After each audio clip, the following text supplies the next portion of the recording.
അപ്പോൾ നമുക്ക് കരിനെല്ലിക്ക ഉണ്ടാക്കിയാലോ? ഇത് എൻ്റെ അമ്മ ഉണ്ടാക്കുന്ന റെസിപ്പിയാണ് കേട്ടോ. ഇതിന് വേണ്ടിയിട്ട് ആദ്യം വേണ്ടത് ഒരു ഇരുമ്പ് ചട്ടിയാണ്. ഈ ചട്ടി ചൂടായി കഴിയുമ്പോൾ നമുക്കതിലേക്ക് എള്ളെണ്ണ ഒഴിച്ചു കൊടുക്കാം. നെല്ലിക്ക നന്നായി കഴുകി തുടച്ചതിന് ശേഷം വേണം എണ്ണയിലേക്ക് ഇട്ട് കൊടുക്കാനായിട്ട്. എന്നിട്ട് നന്നായിട്ട് ഇളക്കിക്കൊണ്ടിരിക്കുക. ഒരു 20 മിനിറ്റോളം നന്നായിട്ട് ഇളക്കി വരുമ്പോഴത്തേക്കും നെല്ലിക്കയുടെ കളറ് മാറാൻ തുടങ്ങും. കളറ് മാറിക്കഴിയുമ്പോൾ നമുക്കിതിലേക്ക് പച്ചമുളകും വെളുത്തുള്ളി വേപ്പിലയും ഇട്ട് കൊടുക്കാം.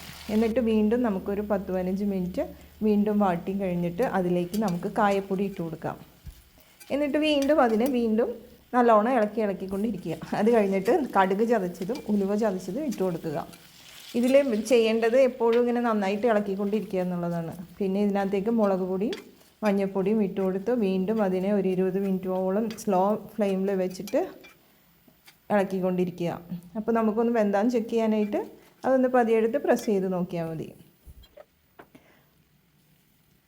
അത് കഴിഞ്ഞിട്ട് നമുക്ക് ഇതിനകത്തേക്ക് ആവശ്യത്തിന് ഉപ്പിട്ട് കൊടുത്ത് വീണ്ടും ലോ ഫ്ലെയിമിൽ വെച്ചിട്ട് വീണ്ടും കുക്ക് ചെയ്യാം.